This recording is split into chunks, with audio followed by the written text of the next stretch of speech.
You are listening to the Hello Sport Podcast. Mahalo, buddy. Mahalo, mate. Good to be here. Good to see ya. Mahalo. Just about to have a Mai Tai. Get that up, yeah. Lovely. That's nice. It's too early for me to be in good faith to be having anything alcoholic. Well, it's 3 p.m. here, mate. It's 3 p.m., so day before sort of stuff. Going back into the past. Oh, you're behind us, are you? No, I'm in the past, mate. I'm in the past. So get out of here. No, I am. It's Sunday here, so I'm literally in the past.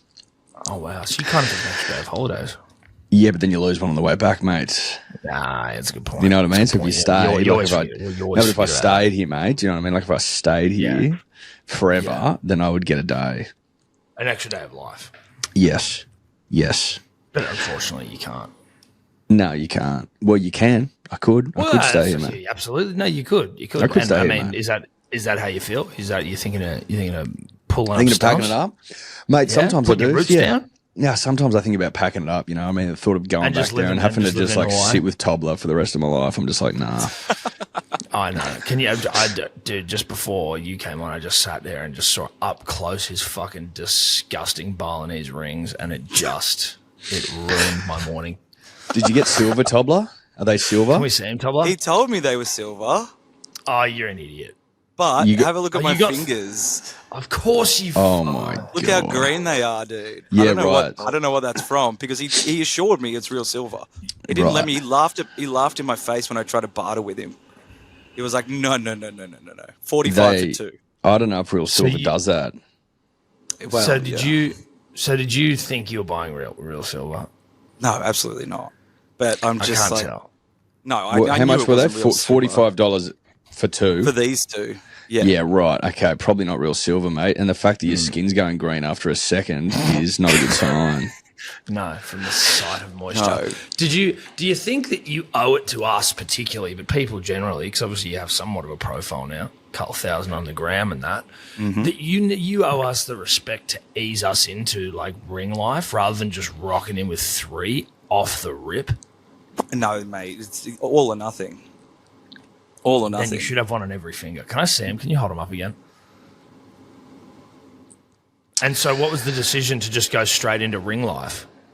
Well, because I was hanging with a lot of my mates, and a lot of them are ring guys, and I was like, fuck it. It's island living. There's rings at all the markets I see. I'm just going to test it out. So I initially bought 3 for like $20 from like this bartering shop. And they were like proper tin. Looked like it was fucking wrapped up alfoil. And so I fucked them off and then went and bought what I thought was higher quality versions because I was like, I really like this ring life now. And I didn't want to bother with a soft launch on an Instagram story or something, like holding a drink with the ring. I thought, let's hard launch this thing. Any thoughts around splurging? Splurging on some like proper silver, you know what I mean? Like some proper stuff? I'm definitely thinking about it now, given the current skin condition I'm developing. But I didn't want to go all out over there because I just couldn't trust it. I need to draw the line at certain fingers. If you get a thumb ring, you're losing your job. That's all I'm going to say. If you get a ring on your thumb, you're losing your job straight away. Okay, fair. And we also what about a toe ring? The boys were suggesting if you get a toe ring, you lose your job. No, you lose your job. If you start wearing bracelets, you lose your job. And that's not like all masculine. It's like, I just can't handle you wearing it. Like, Josh wears a bracelet. It'd be too much for me to handle. Yeah, cool. So thumbs off limits, toes thumbs, off limits. anklets, pinky toes, any toes. Any toes. In fact, bracelet. I'd just wrap it up now. I wouldn't get any more. I think, I'd just say the fingers you've got, obviously, we can't retroactively sack you, right? So, like, it is what it is now. But I think those fingers, if you start introducing any more, it's going to be tough. We're going to need to have a conversation. I just need to replace them with something that doesn't turn my fingers green. Did you have a good time, mate? Great time, mate. It was fucking unreal. Yeah, did you have so a good much time? fun over there. How much fun did you have? Heaps of fun, dude. So much fun. Heaps of fun. Yuck. Heaps of fun. Right. Heaps of fun. Too much fun. It sounds like you're being disgusting, Tobler, and I don't need that. Oh, nah.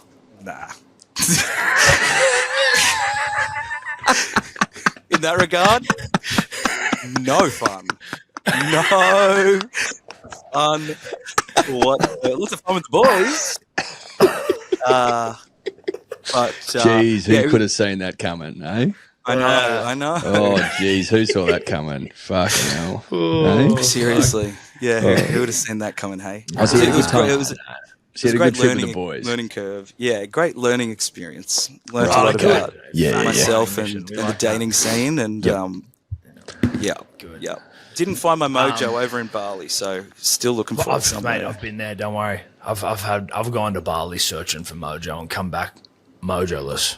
Yeah. Tell you what, I'm loving Bali. Bali's a lot different from the last time I came. Oh, you've come around, mate. Have you come around? Well, listen, I'm less than 48 hours into it, but I haven't shit myself, and so that's a win.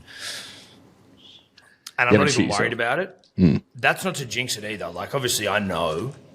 It's sort of like The Last of Us. I know that it's out there, and I'm keeping my wits about me, but I'm in like an encampment where, there's no fucking zombies coming in.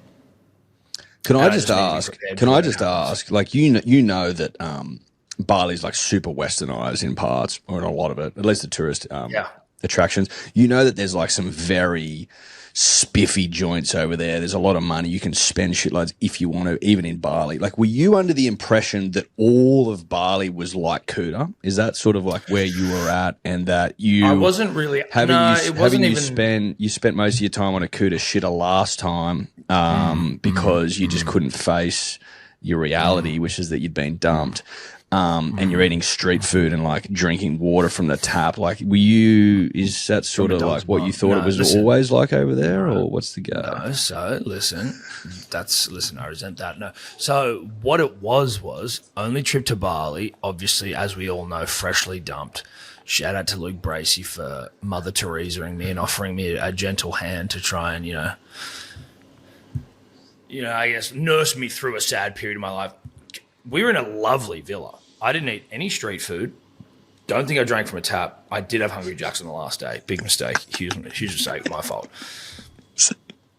I just thought, generally speaking, not that like, The Last of Us is coming for you on every corner. I just didn't know. It was so bad. I was just like, fuck that place. I'm never going back. But then here at Samabe, or whatever this hotel is called, it's like, dude, filtered water. You can fucking guzzle from the tap if you want to. I'm still opting against it, but it's just good to know. I'm not even thinking about it. It's terrific. I love it here. Good man. Shout out to... Just pounding cocktails. Dude, they were yesterday. I'm lounging by the pool. There's no one here. I was saying to Toblo, I don't know if it's no school holidays or the way this place is. There's like, the hotel's got like heaps of villas, and then there's some suites. So the villas all have their own pools. So I'm like, if you're in a villa, you're not coming near me in the general hotel pool. So there was like fucking no one there yesterday when we were there. Ordered darts to my fucking poolside table. Again, don't smoke punters and dribblers unless you're on a holiday in Bali. But like, some woman walking around going, do you want a head massage? I'm like, for money? Or is it like, no, dude, we're just giving out like complimentary head massages. Let me put some cucumber on your eyes. I'm like, yeah, brah. I've got like a digital butler, so I just fucking hit him up on WhatsApp. Like, yo, you got darts in this joint, sir? And they're like, yeah, we'll bring some down to you, sir. It's the best. Mate, the whole joint over there runs on WhatsApp. They fucking live for it. Huge WhatsApp community over there, mate. They're into their WhatsApp, bro. If you go over there without WhatsApp, you're fucked. Yeah. Well, I wish I knew that. I also wish I knew that you should get your visas before you come. Because once we got off the plane at fucking 1 a.m, we had to stand in a hot airport for an hour and a half lining up just to get a visa before you can even get through. I'm like, how the fuck did we miss that? How did we miss that information? I actually told your wife about that, and then she followed up for more information, and I didn't get back to her. So it's probably partly my fault. Oh. See, she was like, why the fuck didn't anyone tell me? So you fucked her over. There's text messages of me being like, you should get the online one, because when we went last time, we had to wait like you did. And I was like, seeing all these fucking people scooting through with these electronic versions, I'm like, what? What the fuck is this? And then I told Steph about it, and then she was like, oh, can you send me information? And I went to look for it, and then life. Just didn't do it. Can I also, though, if I can, because you're my boy here and I want to stick up for you. She was told. No, mate, I told her. and Google's a told her. thing, and Google's a thing. Yeah. You know what like, I mean? Think about So, it. She'd have sued me if that was my excuse. Going, yeah, Eddie told me about the visa. Then I followed him up for information and give it to me. She's like, yeah, but you did have the information, right? Like, you were aware. Someone said it to you. I get slaughtered for that. So I'm on Team Eddie here. She's going to hear about it when we get to the pool after this. Well, I have to light up a cigarette and tell her what I feel. Well, you let her know. You let her know what because she's left that out, mate. You know what I mean? She's left that information out. She left that out. But obviously, like hand in the air, I didn't get back to her, and I should have, and that's on me. But she was informed at the very least. Yeah. Okay. Well, good to know. How's that Mai Tai going down, by the way? Dude, like the ones Dave used to make for us were so shit compared to the ones over here. I don't know what it is, but like obviously it's Dior their drink. Dave. Dior Dave. Well, remember also Dior Dave. Yeah, no, I remember Dave, sort of. But like of course he made him shit. Yeah, Of course he he made made him him shit. He didn't make him good. They make him fucking proper over here, mate. Proper. That's what we want. So I'm loving it. Just had a poke bowl, mate. Real island life stuff. You know what I mean? God, I thought you were going to say you hit the pokies. I'm like, mate, you're on holidays for fuck's sake. No. I play the pokies at the Newmarket, and then that's pretty much it. Yeah. Christ. Nah, mate. No. Kids and shit now, dude. What's going on? Well, like, mate, she's asleep over there on the bed. Oh, little Sooks? Yeah, little Sooks, just timing and that. She's mate, she was a fucking superstar on the plane, just a weapon. Put her on, like asleep, set up, bang, out like a light, got up with like an hour to go, just perfect stuff. Because I was nervous, obviously, like that dribbler that called in being like, fuck you for taking a fucking newborn on a plane, mate. I'm like, oh shit, is she going to lose it? Nah. Yeah. She was saint stuff. So get that up, that dribbler that talks shit. Yeah. Like, shut up, mate. Put your headphones in and relax. Yeah, get better kids. My kids are also well behaved. Get better kids. Get better, mate. Get better kids. Do you know what I mean? Yeah. Learn how to parent, lad. Like, I'm pretty sure you tick a box when you're putting in the form. You go, good kid. Like, I'll get a good one. Yeah. I'd like a good kid, thanks. Cheers. Dude, when we rocked up, Evie, we got the shuttle from the airport to the hotel. As you get there, like Evie and Zoe don't understand that like different languages say different things. So they keep saying gracias when they're thanking people here. Because they think that like thank you in another language is gracias. I guess they just think it's thank you. Like I don't even know where they got fucking gracias from. But like gracias. Everyone's like, what the fuck are you talking about? Gracias. Where'd they get that from? I don't know, dude. I'm not like sure. If you ask them, if you go, where'd you get that from? They're just like, I don't know. Often they'll be like, I don't know, or it's like from a random show. They might be like, this is how you say hello or thank you in like 50 different languages, and they've obviously just held on to gracias. Anyway, dude. Couple cup, is it? Couple cup? Dude, honestly, sometimes, and I'm not joking here, the people don't even know how to say it. Yesterday I said to a dude, I'm like, how do you say goodbye? He's like, I don't know. I'm like, what do you mean? He's like, hi. I'm like, this is really bizarre. I'm like, oh, okay, man, no worries. That's all good. But I'm like, can you not understand me? Like, do you not understand what I'm asking? Which is also reasonable, right? But you are working in the gift shop, so maybe I would assume that you know. I'm like, how do you say goodbye? Like, bye. Oh, no, I don't know. Like, oh. It sounds like he didn't. It sounds like he doesn't know. Yeah, I know, but he was what you're saying. He was talking English to some degree. Right. Like you were having a conversation and then at the end of the conversation, you know how to say goodbye. It's like, no. Do you have goggles for a child? No goggle, no. Okay, no worries. That's all good. Hey, just quickly, how do you say goodbye?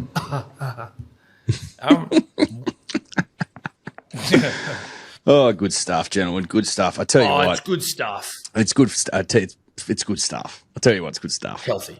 It's good. What's good to be stuff? here. Good to be on holidays. Good to be fucking feet up sort of stuff, you know? Oh, yeah. Just good. We just needed loving it. Oh, fuck, we needed it, mate. I tell you what, we needed it. Just being flat out. We've been flat out, Tom. We've been flat out winning State of Origin games. We've been flat out fucking humping the Broncos and just like roaring back into form. We've been flat out, just just Channel 9, fucking. Oh, mate, Joey like just sort of like I don't know, just on Channel 9. with the big dogs in the big dog segment. The dogs, dude. With the dogs in the dog segment. segment. So you got Joey, dog. Then you got Cam Smith, dog. And then you got Billy Slater, dog, but who doesn't know us? Dog, who doesn't know us? No, and also Freddie Fittler. So it's like, and Freddie. Dog pound. And obviously the great and powerful Emma Lawrence hosting the damn thing. Can we shout out Emma Lawrence? Yeah, can we just shout her out for a sec? Yeah, we can. She's special. Okay? She's a special woman, and she's particularly talented, and just liked her tone, liked her tempo. Big fan. Well, our friends at Hello Sport, great start. Really great start. Yeah. We love their work. I think she said we love their work. I'm pretty sure she said that. I think she might have said that as well. I think so.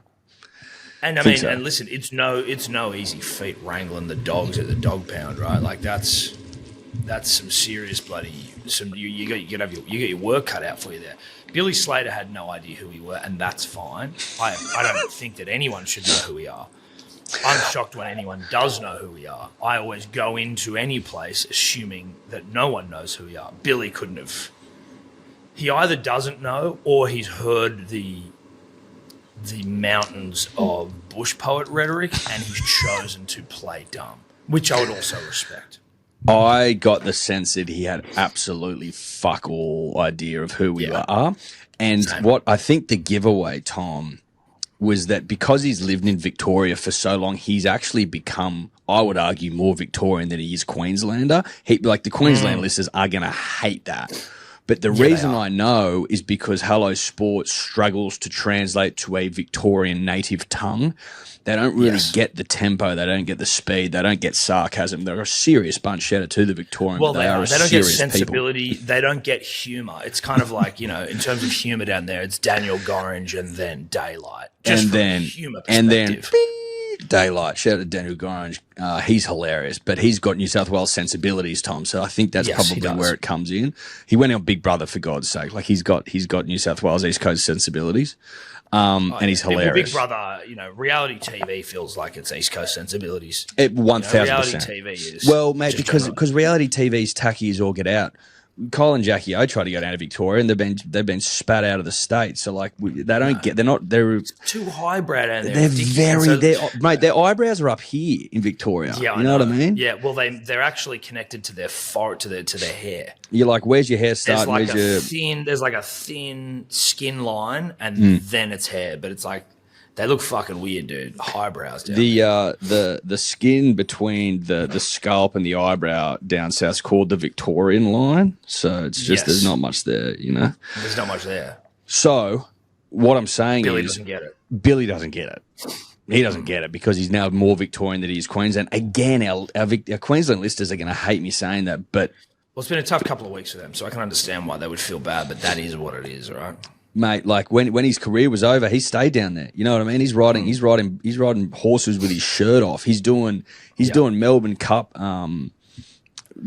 Flemington Carnival commentary on the horse, doing interviews with the riders afterwards. Like he's as Victorian gets. He's as Victorian as Shane Warne is at this point. Yeah, no, exactly. And I think that it's something that Queenslanders are going to have to make their peace with. Is that Billy's gone. Billy's gone. And he's not coming back. Gone. He's not coming back.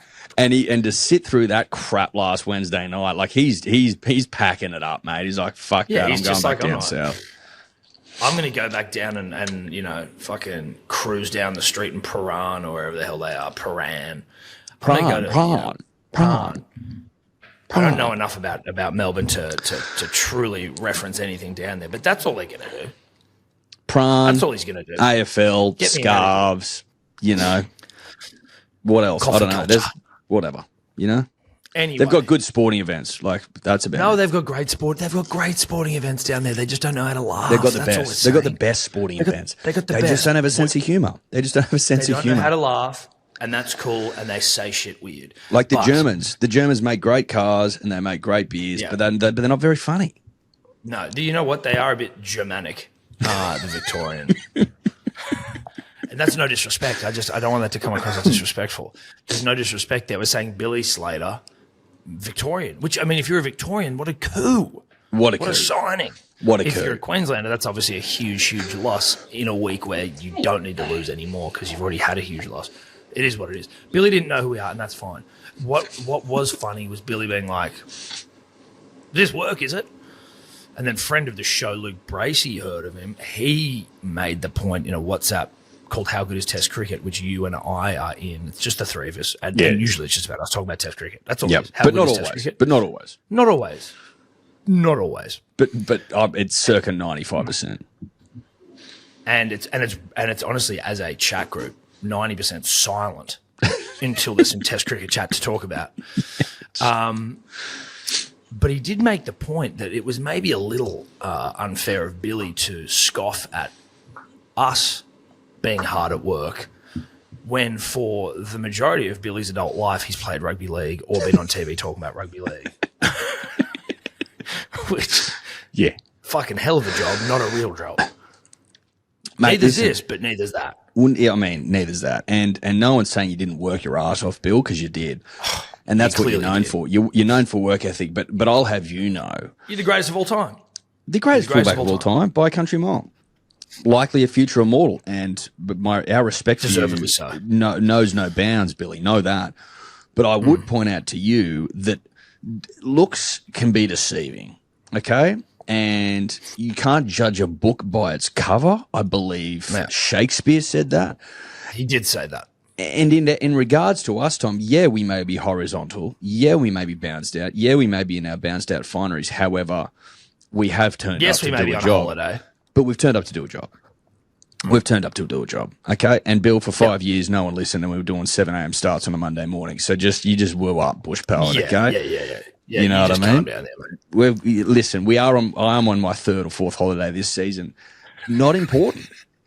Earned the right, it's mate. Not because how often does Bill work? He does once or twice a week, and then he does Origin every fucking 3 weeks. Rides ponies. Yes, and that's weeks again. out I of don't want to know 52. because this is sounding like we're being disrespectful to Bill. Bill is without peer. Other than Brett Stewart, he's the best fullback I've ever Brett seen on his play. day. Brett on his day.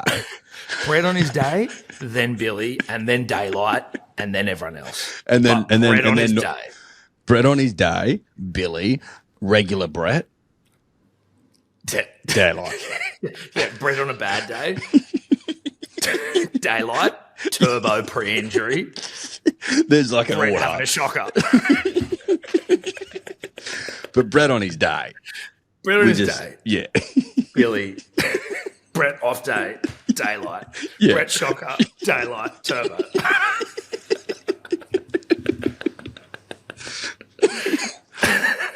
Yeah, that sounds about right. Yeah, that's how. But notice Billy it. only had one hierarchy because he was super consistent. So yes, no, exactly.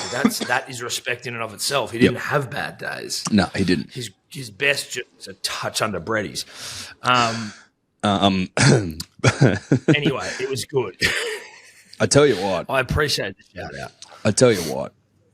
For all the clips to make it. And I'm just going to give my boy some flowers here, my boy Tommy Birmingham, for all the clips to get played to the dogs in the dog pound. That's got to be right up there because you're in flow state there, buddy. There was no ums, there were no R's. You just fucking drilling that thing. And then obviously when the creme de la creme comes up, which is the only known man to tame a Dearden, like the fact that went live to telly's just. That's the fucking good shit right there. But that segment was all you, buddy. So well done. That was great stuff. It is funny when I was talking to Steph about it yesterday. I'm just like, when you see the stupidity that you and I roll out being played on fucking television. And you talk about that flow state. I don't feel like I can achieve that flow state unless I am deathly hungover. Like you. There's no way to get there. It's the only way. It's like getting DMT to go and see the aliens. It's like the only way I can get into complete dribble mode is after a fucking sausage and egg, a couple of Panadol, and an iced LB. Barely poo, like I'm about to shit my pants, just laying on a couch. You'll have 2 or 3 during the recording. We're horizontal and we've got the fineries on. That's how you do it. Yeah, that's how you do it. That's how you do it. And again, just wanted to shout out to the big dogs. Woof woof. In the Woof woof. Thanks for the love and support. Punters and dribblers, we are brought to you by the greatest beer in all the land, and that is 4 Pints Japanese Lager. And we've got some exciting news. If you head to 4pintsbeer.com.au, they have just brought out a fresh merch range for you all to enjoy. They've punted with a like-minded supplier, punters and dribblers, that, like them, likes to do good stuff through ethical practices and recycled materials. So again, 4pintsbeer.com.au. Get yourself a hoodie, get yourself a t-shirt, get yourself a hat, okay? And dress to impress, baby. Toddler, you need a couple of these, I think, old boy. I'd definitely wear them. 4 Pints Beer. What's up, punters and dribblers? We are brought to you by Neds, the premium betting platform in this great nation of ours, Australia. Myself and Edward, big fans of their work. They get around us. They get around About Even, which is subsequently the number one betting show in the country. But get on the Neds app and have a punt if you're into it. What do you reckon, right, Ned? Tom. Listen, Ned's it's like goose feathers, okay, in your duvet or in your pillow. Goose feathers, that's Ned's. Everything else is just rank polyester balls. You know what I'm saying? Get with the goose feathers, baby. Shout out to Ned's. You win some, you lose more. For free and confidential support, call the number on the screen or visit the website. Our very good friend and long-time mentioned on this show, Sam Carter, Rugby World Cup hero, announced his retirement this week from professional rugby union. 14 or 15 or 16 fucking seasons in the second row. He captained the Brumbies. He played for the Wallabies. He played for fucking Ulster and a couple other English clubs that I've never heard of. Came back at 400 years old. Played for the Western Force. He's just been around forever. It's crazy. He was like a real inspiration to all of our mates when we were young, straight out of school and just like into the big time of footy. And it was... This sounds lame as fuck to say, but it was kind of like a hero. When you're like 18, 19, you're like, holy fuck, man, our mate's doing it. Like, holy shit, he's playing for the Wallabies. What the fuck? We always go out and watch him play. And, you know, just seeing him grind all over the world. And, like, playing footy in your 30s as well. You're like, mate, fucked. Get me out of here, Mate, dude. no, not just in his 30s, well into his 30s. Well into his 30s. Well into and his he's 30s. just always, he's the best dude. He's such a legend. The last time you would have probably caught up with was in Perth when we all got absolutely fucked. Mate, we had a great time. And the man trying to solve rugby's issues. But the man loves the game. And I think that's best thing about Sam Carter is his passion for the game of rugby union is endless. And I would argue he'd be one of the most passionate in Australia. If that fucking bloke isn't given a board seat or something at the ARU, then they're not switched on. You're not paying attention. Like, he is first pick for me if a senior gig comes up in the ARU because that man, he'd deliver results. I'm fucking confident of that. He would. He loves the game. Shout out to his wife Maddie as well, who's travelled the world with him. He's got 2 very sweet young daughters as well. He's a dad now. I tell you what, he's got a bit of Eddie Simpson about him in terms of how grey he is. That cunt went grey early. Not as grey as you, obviously. You've got him covered, but he went grey. Yep. But he's a great guy. Hell of a career. Good luck, whatever you're doing next, brah. But I love you, and yeah, just insane. So well done, Carts. Well done, mate. World Cup hero Sam Carter. What a man. What a legend. That was a beautiful obituary, Tom, to someone that hasn't died, but the career is dead. Nah, buddy. Listen, his career is dead. His career is officially dead. Yep. So big O there. Now, just back to Origin. I don't know if Tobler found out if Mitchy Barnett or Mitch from across the ditch. Munna Mitch from across the ditch. Munna Mitch had retired, but I just saw this, Tom. Obviously, I'm on holiday, so I wouldn't expect a punter in the dribbler to think I've come in super research, but I have done a little bit of research. Just on DCE, who carved up yesterday, obviously we win well against the Brisbane Broncos. Get over it. Yep. He was asked what about DCE's place in the side. He said, "I'm a believer that if you do the same thing and expect a different result." Who asked that? Who asked that? He was asked this, Billy Slater. Who was asked? Billy was. Okay, sorry. Yeah, Billy was asked this. It's in regards to DCE and his place in the side. So Slater at one point even said, "I'm a believer that if you do the same thing and expect a different result, you are pretty silly." Slater's lack of commitment 4 days after the game surely would have left DCE feeling very nervous.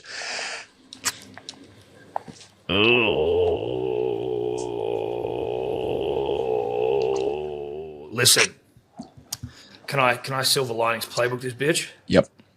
Selfishly, of course, but I will. If they pick Tommy Dearden at half instead of Daly, that's the Queenslanders, of course, and that's Victoria and Billy Slater. It's a couple of things, right? Daly absolutely towed up Tommy Dearden when we played the Cows a couple of weeks ago. Towed him up. Yeah, we won. Then we should have put 50 on him, if memory serves. We should have put 50 on him. He didn't have a great origin, but like no one did. So whatever. Like if you want to scapegoat Daly Cherry Evans because he's old, that's fine. You can do that. Phil Gould heard of him. He made a great point. He's like, Tommy Dearden came on and added some spark for the Queenslanders, but that was when the game was old and everyone was fucked. So like, that's what a spark guy does. That's what a Sparky does. Yeah, that's what a fucking Sparky does. So, like, you're going to put him into the game and the chaos at the start. Are you sure Sparky can be a Sparky for 80 minutes? I don't think so. It's it's Origin footy. It's a really great point you make, Tom, because they were sparkless. Let's not forget that Harry Grant had a shocker of all shockers. No one's calling for his head as far as I'm aware. It's the same old story, Tom. We live in a very ageist society, and as I start to grow old and grey and start to stack a couple of winners, I'm not that old, but like I am compared to someone that's 20, for example. We live in an ageist society, and because they got fucking humped, they go, who's the oldest cunt here? Where's the old cunt? Yeah. Bang, shoot him. That's typically how it goes, particularly in professional sport. They shoot the eldest first. And not just the oldest, but the oldest player to ever play Origin. So it's a very easy one to find and to shoot.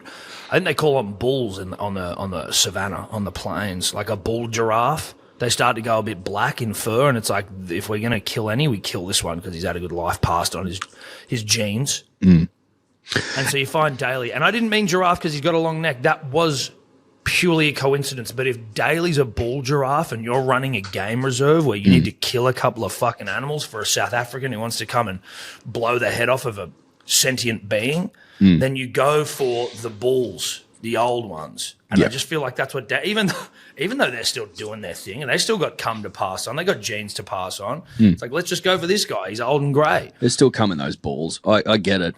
I guess Queensland's got to make a decision, Tom, and the decision is pretty simple in my mind. With the context of this is that you will get fucking humped no matter who you pick. So, like, make your peace with that. You're going to get fucking pounded. You're going to get the old legs over the shoulders treatment. Bang, bang, bang. Give me a good 45. Rogering. Yeah. That's what you get. You know, I heard someone describe it as the other day when you're getting your legs put behind your head, the Reebok earrings.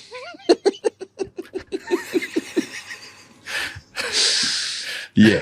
You're getting the Reebok earring treatment. It's as simple as that. Yeah, it's stirrup stuff, mate. Exactly. That's happening regardless. So it's like, do you want an old bull that's been able to evade danger on the savannah for year on year on year, or do you want some new pup, some young pup who probably hasn't been in the thick of it really that much before, and you don't want to ruin him. You don't want to ruin that young bull. Well, I was going to say, Tom, I think potentially the way you could look at it is you could say, well, do we have respect for the current Queensland skipper, a guy who's won Shields in an era when you probably shouldn't have won any? Like, if we want to get fair income, New South Wales shouldn't have lost a Shield since 2018, since 2017. We should have gone 18, 19, 20, 21, 22, 23, 24, and 25 obviously locked in. Like, that's what should have happened. I'm the first to fucking put my hand up and admit that New South Wales, we lost one, definitely two, maybe three that we shouldn't have. And definitely two, probably three. Three that we shouldn't have. That's just reality. And DC he was front and center during those. He was captain during those. So the fact that now you got the old Reebok earrings treatment and you're looking for scapegoats. Well, listen here, mate. Dearden's fucking played before. Like, he knows Origin. It's not like you're blooding some new mucking. You're not blooding shit. All you're going to do is roll out the boys to get pandered again. Whereas you could, if you had some decorum about you, go, listen, we know that we're probably going to lose this one, but we want to farewell a champion of the game who's given us 3 shields we should never have had. Yeah, exactly. 3 we should never have had. I mean, you at least give him game 2, don't you? because he wasn't bad from memory. Game 3 last year was close. Now, obviously, Queensland lost that one, didn't score a single try, but it was close. Didn't Well, score it was four plays. It was 4 plays 2 to like the 65th minute. So yeah, it was close. Yeah.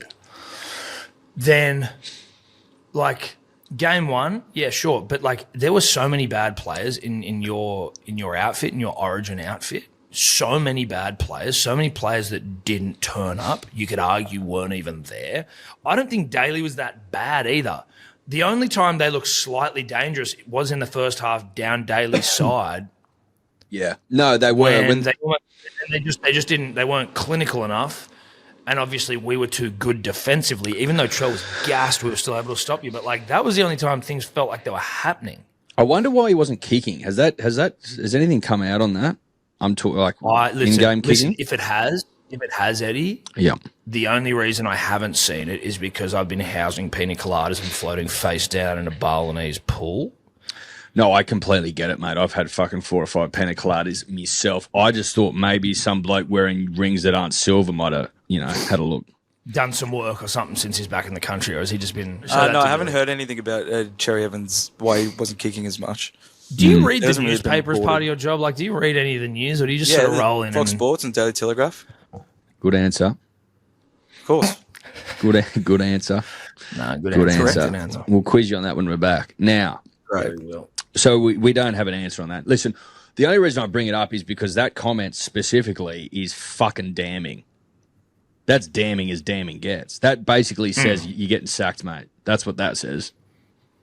It's certainly non-committal, but maybe it's also just him going, I've got a couple of games to watch here. Like was it a bye for the Cowboys? Did the Cowboys play? No, the Cowboys played. They beat the Tigers. How did he play? How did Dearden go? Do we know? Guess what, Tom? Guess what? Didn't watch it. Guess why? Scored a try. Have a guess why I didn't watch it. Were you maybe guzzling down Mai Tais and face down in a Hawaiian pool? Guilty. So there's that. You know what I mean? Can I ask a question, Eddie? And I ask you because you're the tech. Well, you're part tech. You've got some tech nous about you. Why is it that I was able to get full Wi-Fi from Australia to Bali, but I can't get it from Australia to New Zealand to like America? I'd Wi-Fi on the whole flight. Who'd you fly with, Virgin? Yeah, which I've got a bone to pick. Maybe because Virgin offer it and Qantas don't. Okay, but so it's something that we can tackle. You can definitely it can be done. It can be done, yeah. Okay. I think they just choose not to. Second problem I have, and I know this is more of an intro topic, but I can't. I got to get it off my chest. I don't want to. Virgin have been good to us in the past, and I don't want to alienate, a potential friend of the future. If you get my drift. Yep. But it should be a rule across all airlines that if you're flying international, there's a fucking TV in the back of the headrest. Secondly, you didn't get one. There was no TVs, and dude, they made you pay for food on there. We didn't get some budget, cheap, shitty flight. You had to pay for all food on there. Then you had to pay. So it was like, hey, bring your own tablet, dickhead, because we're not going to fucking provide you a TV. And then these tight fucks, instead of going, hey, now listen, like you've paid, decent money for the fucking flight to Bali here, and we haven't provided you with a TV, nor have we provided you with food. We'll park that, but we haven't provided you with any entertainment. What we will do is give you free internet. No, $25. So basically what I'm hearing... fuck yourself, you tight cunts. What I'm hearing here, Tom, is that basically the domestic service it's exactly the same. They just fly a little bit further. Just a pinch. They just fly slightly further. Yep. Well, it's 6 hours, whatever. It's like, sorry. Now, it's five to Perth, 6 to... Yeah, okay. Well, listen, mate, I'm with you. I'm with you. I think that intrinsically, the punter and the dribbler would agree that when you're flying into Nash, you do expect potentially a higher level of service. Yeah, obviously, if you're flying the shitters like Scoot and Jetstar and stuff, you know what you're in for. But Virgin, they're a good operator, Tom, at least domestically. But domestically, I think I'm correct in saying food isn't free unless you're in business. Internet not free unless you're in business or you're platinum, and no TVs. That's my memory. Yeah, like it's bring your own iPad stuff. Yeah, which we've and also got. like Bring your own styles as well. Yeah, don't worry, I brought that. Watched John Wick for the first time. Ooh, baby. Good style of a film, that one. Is it good? Fuck yeah, dude. Have you not watched John Wick, dude? Never, And never. It's easy for me to say that now. I just watched it, but it's fucking good. No, never. I remember Eddie flying internationally back when I was a young lad. And by young, I mean even in my 20s. And it was like... It was the base level service was to get a pillow and a fucking blanket. Yeah. And a couple of scotches. And a couple of scotches, dude. Yeah. Guess how many Baileys I had? Pillow Guess how and a many Baileys? blanket. Guess how many Baileys I had? How many Baileys you had, buddy? 3 Baileys. How many whiskeys do you reckon I had?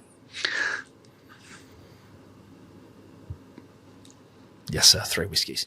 3 whiskeys. I had 2 and 3. That's it too. And a bubbles. And a bubbles and a Chardonnay. Oh, Jesus Christ. You had a longer flight. You definitely needed Mine was 9 6 hours, bro. Mine was way further. Yeah. No, that's much further to fit that in. I also had 2 children who are 3 and 5 who would not go to sleep.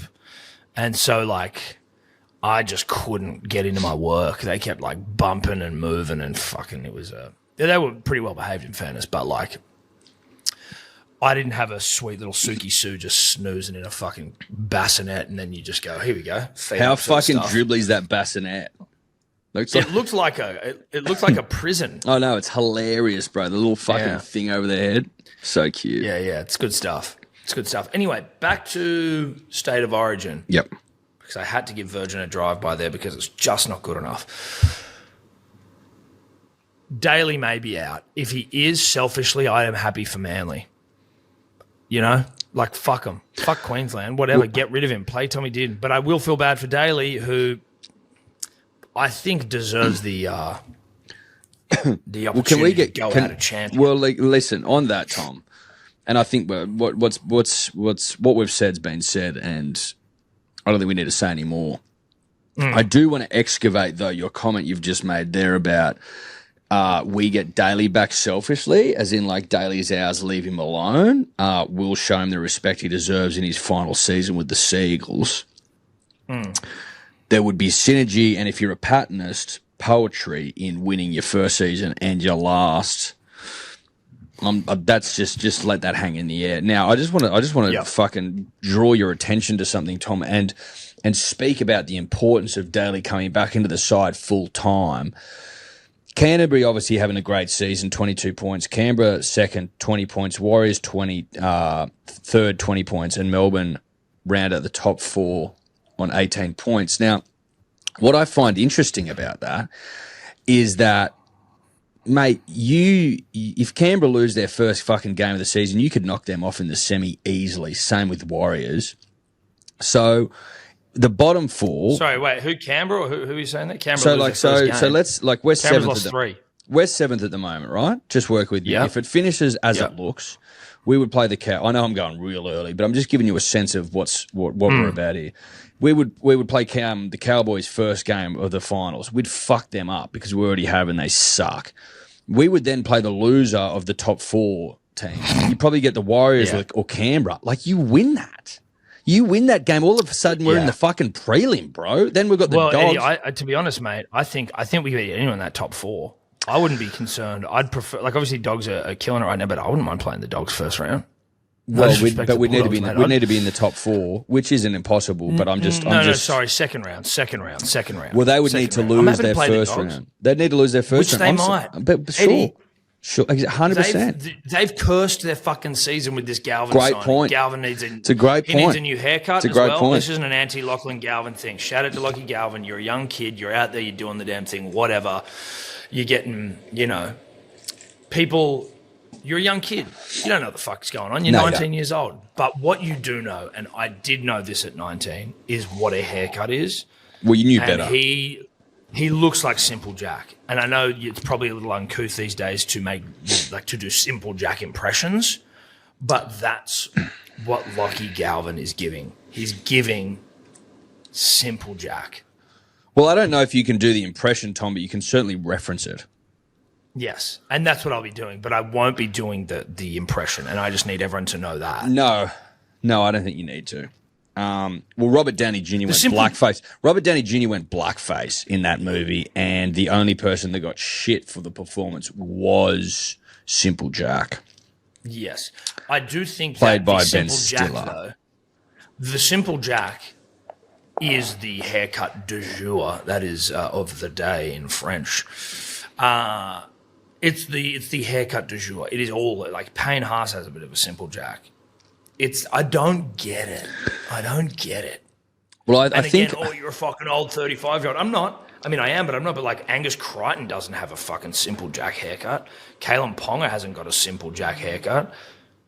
Do you know what I'm saying? Like, it's not like it's an old person thing. It's a like, if you looked in the fucking mirror today, lad, sort of thing. I think there is social credit, Tom, potentially in going out there with a rank chop. Like the mullet on some level is shades of rankness. Like the Simple Jack may just be an ode to Australians having rank chops.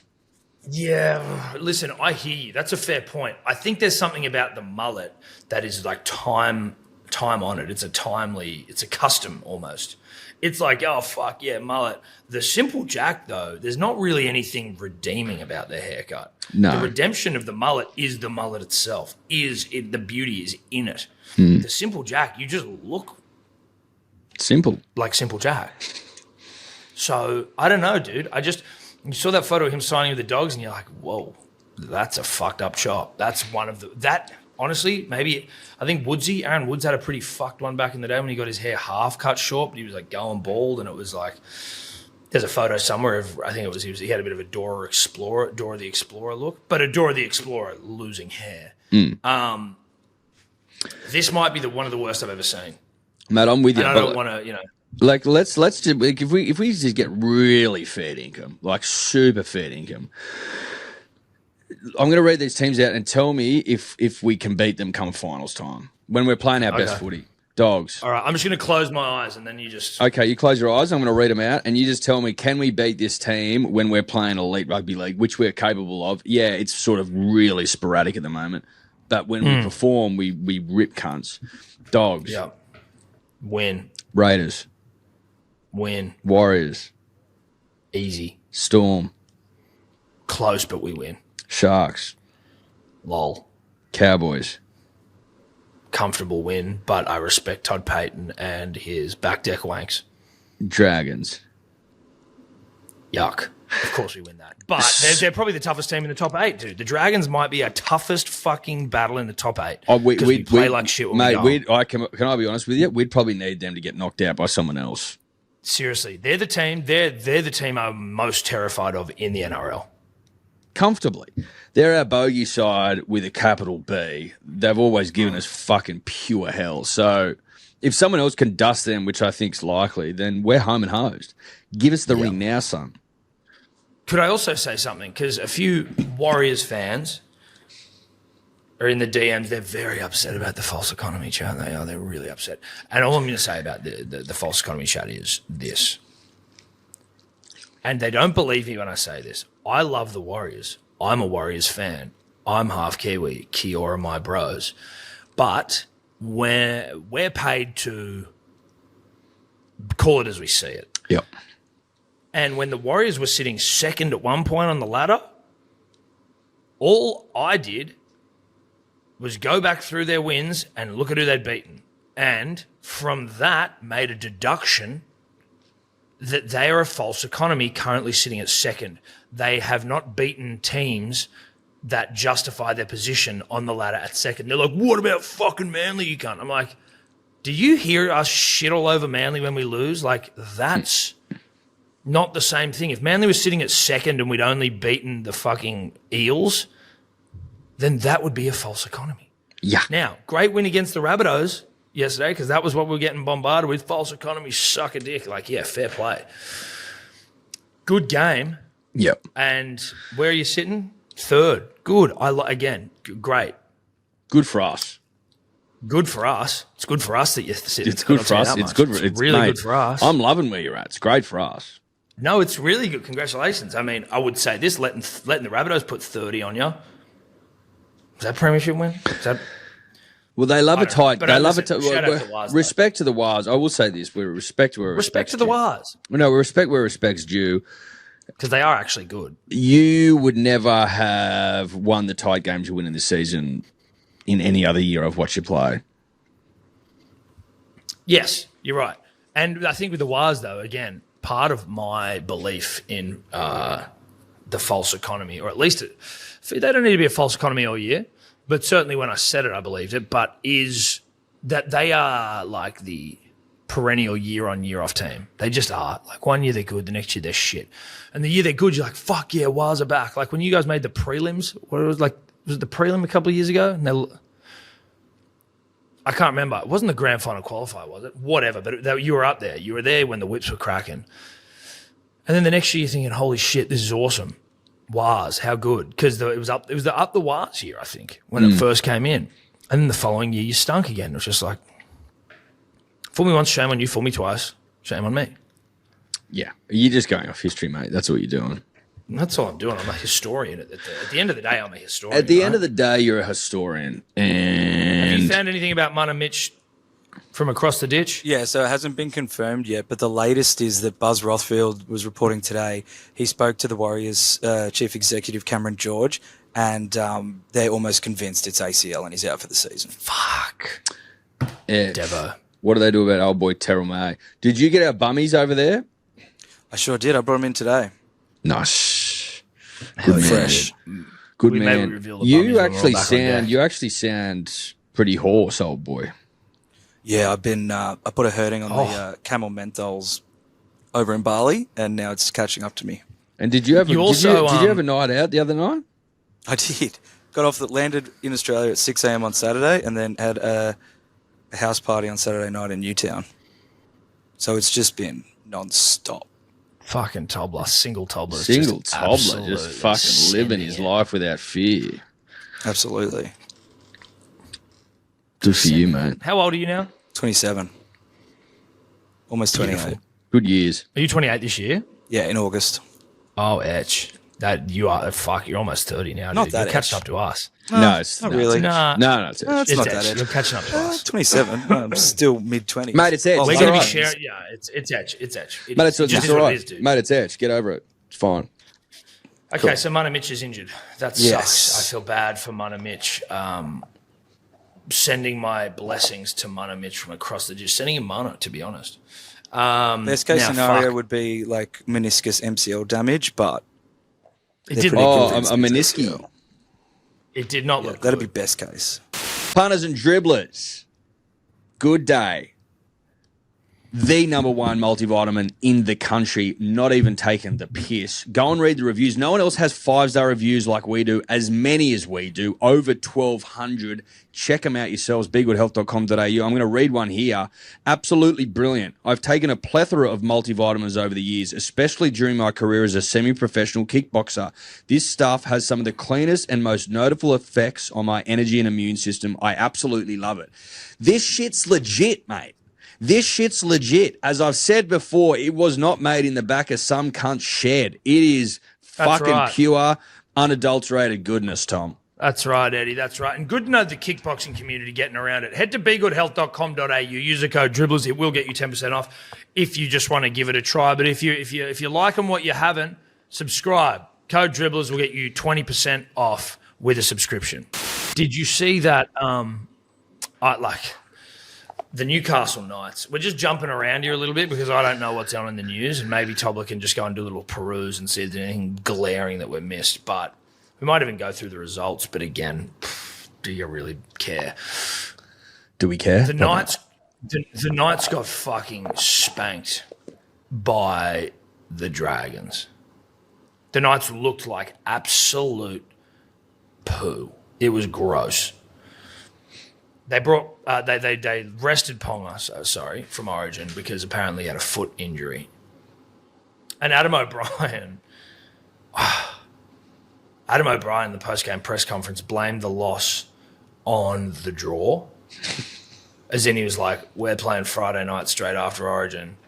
And then we've got to play next Thursday night. So Kalen would have had to have played 3 games in 8 days. His ankle sore arrested him, and that's why. And he's like, he said we lost to the draw. It's like, cuz the draw was not saving you in that game. You sucked. The Knights are bad. And to blame it on the draw is so beta. Mate, you're on 10 points, you're equal last. So is that the draw's fault? Is that what you're telling us? Is that what you'd have me believe, that it's the draw's fault? Because it's not. It's 20-6. The Dragons also stink, but again, 20-6. We're playing the Knights though on Thursday, so I also should shut my fucking mouth. Yeah, let's just because I'm gonna say it now. I'm gonna get out there, so hopefully it like reverse curses us. We usually lose games like that. Oh, this is a game we lose. I actually fully expect us to lose this game on Thursday night to the Knights. Yeah, fully expect us to lose. Why are they playing at 5:50 on a Thursday? That's your time in Bali. 7:50. There you go, Tobler. Good on you, Tobler. Mate, yeah, we will lose. Like, that's a game we'll lose. So just pencil it in. Seagulls fans will lose to the Knights on Thursday. So just that's just is what it is. That's the nature of the Manly Seagulls fandom, right? Mate, what a team though. Like that, our team just sends me through a loop emotionally. They are an absolute roller coaster. I wonder though whether that's a lot of teams this year would be sending their fan bases through emotional roller coasters. Like, I'd love to know the teams that are like what the consistency of back-to-back wins is. Well, mate, I think it's definitely a season where the fans are going, I can't get a read on this fucker. But Manly's been like this for ages. So, yeah, no, Manly has definitely been like this. But this year generally has been like, you know, we lost to the Eels, then we pumped the Broncos. And you're like, we were so bad against the Eels. Like, we were physically disgusting against the Eels. Mm-hmm. And then we come out and we fuck the Broncos up. What's going on? Our backs are red hot. Our backs are red hot, dude. They are. We fuck the Cowboys up. Then we get spanked by the Eels in the worst game I've probably ever watched. And then we fuck up the Broncos. I tell you what, I can't get a read on anything. Wouldn't want to be Madge Maguire right now, whom I have a lot of respect for last year, but just in terms of blokes I wouldn't want to be, Madge Maguire right up there. The Daily Telegraph have got him in their sights. And not just the Telegraph, like Triple M NRL. I was listening to their Sunday pod, their Sunday show. Dobbo, great friend of Kevy Walters. Gordy, great friend of Kevy Walters. Like, they start the show just fucking ripping Madge. Masuding him, dude. Absolutely masuding him. But, like, Gordy, again, love Gordon Tallis. He hates Madge so much, or at least presents that way. But, like, he says things. I'm trying to work out how to explain what he does. So there's, like, news getting out that the Broncos aren't happy with their roster. And then they're like, well, who's saying that? And then Dobbo's like, well, we know who's saying that. And Gordy's like, no. Well, who's saying that?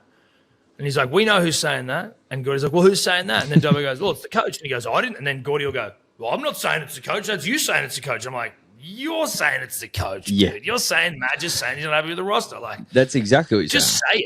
Just say it. Just say it. Come on, bro. Just say it. The problem is that it's now getting to the point where they are right, in the sense that they are worse now than they were last year. Mate, they're way worse. They suck. And they fucking missed the 8 last year. They're shit house. They are rubbish. They are rubbish. And they're, mate, their team on paper, which is an old rugby league saying, is fucking terrific.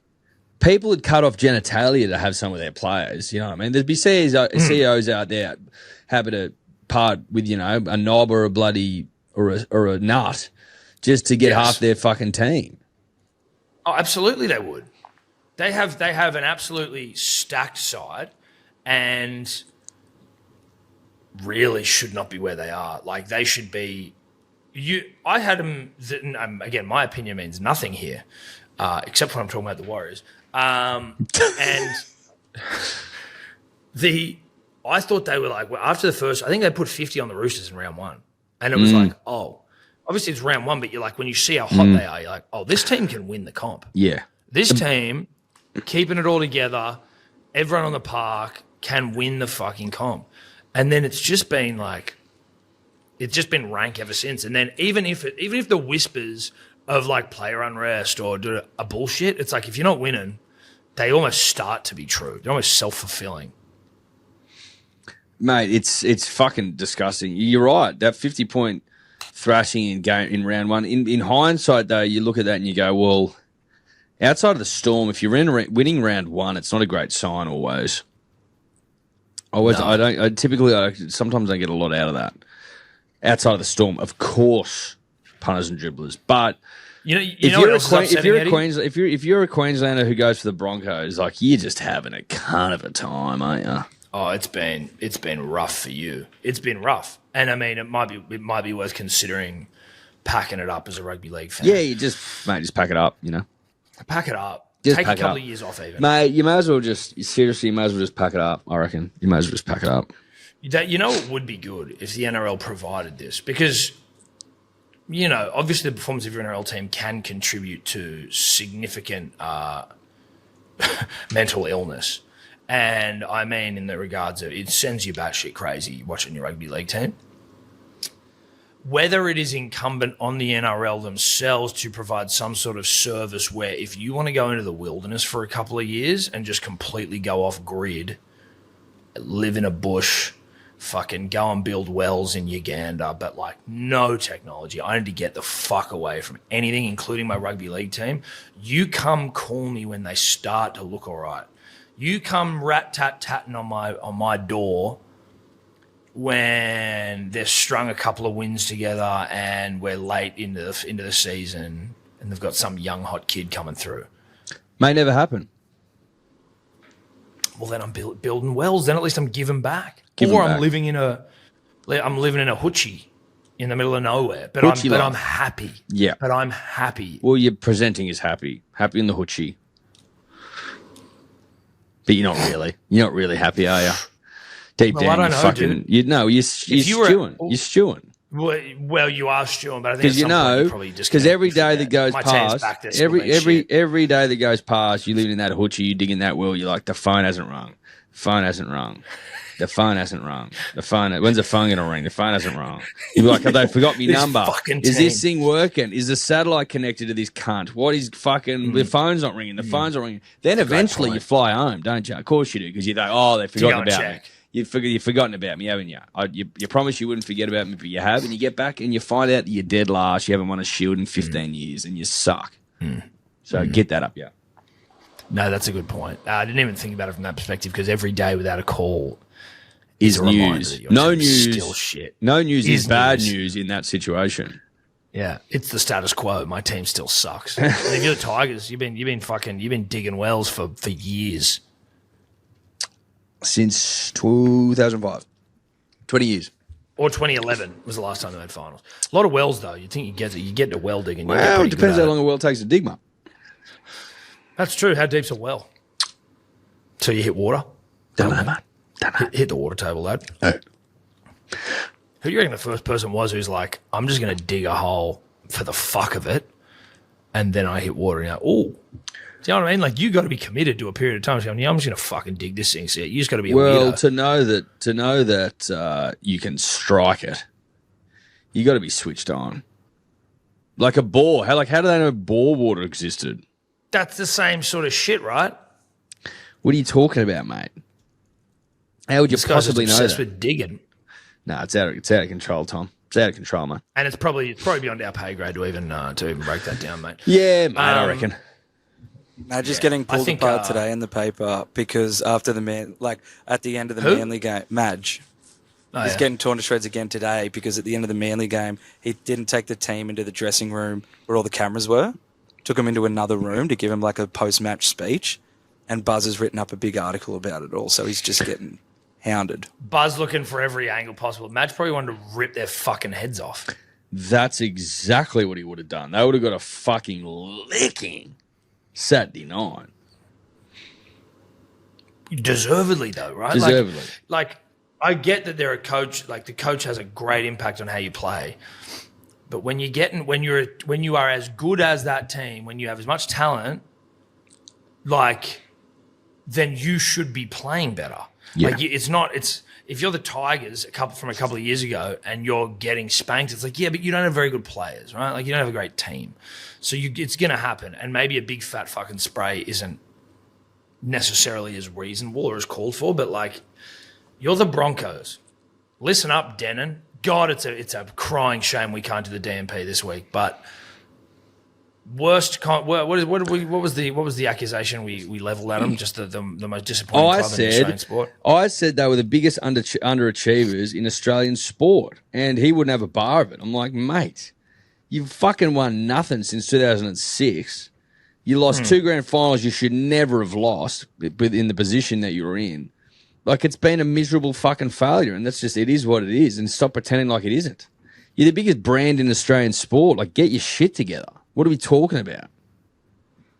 It's embarrassing, mate. And it's a disgrace. Again, I just wish that I could have sat across from him on the DMP this week and just laughed in his fucking dumb face. Your team sucks. Yeah, well, mate, he knows it. He knows it, and he heard it. He will hear it here. Well, he hasn't said anything, has he? Well, he said very quiet. Very quiet. So, to Broncos fans, sit on it, okay? Sit on it. Now, just before we go, because I reckon we've done pretty good here. I think we've done really good. I think there's one more topic. What is it? It's about a white boy breaking 10 seconds. Oh, yes, dude. Shout out to the white boys. Lachlan Kennedy, 9.98. Did it in Kenya, I believe. Well, wind was legal, Tom. Wind was legal. So that's all you need to know. 9.98. The second Australian after Patrick Johnson to go sub 10 seconds. I believe like the fourth white guy to go sub 10 seconds. I could be wrong on that. It's somewhere around that numero. As in fourth white guy ever? With legal wind, I think. I tried to do some digging the other day. I think he's fourth. Because I was saying it to Steph. I was like, you know how bad I am. Like I always watch shit super loud on my phone. And this fucking call of this race is blaring. She's like, what are you watching? And I'm like, I'm watching a white boy go sub 10, babe. Legal wind. I'm watching a white boy. You can fuck all that all conditions bullshit off. No, fuck that. Of course. He was running into legal a headwind. wind. There you go. So he probably went sub 8. But she was like, oh, right. And I'm like, she's like, what? Like, I was like, this is the first white boy Australian to do it. She's like, wait, it's the first white guy ever? I'm like, no, I think white dudes have done it. But the first, like, Aussie. But now to know there's only been 4 that have done it. I think so. I was trying to find the other day. I think it's around 4. Well, the list I found said that 4 had done it already. But I looked at Matthew Bowling, this track star from America, and he'd done his in a legal win. So I'm like, strike that off the list. You can belt Get that away from me. So I think that's funny because around 4th. I think it's funny because Christopher Lemaitre was the first to do it, and that was probably 10 years ago, maybe less. That was in 2010. Okay, 15. There you go. Have you got a list for me, Tobler? Of white men to go sub 10. This is like super rarefied shit.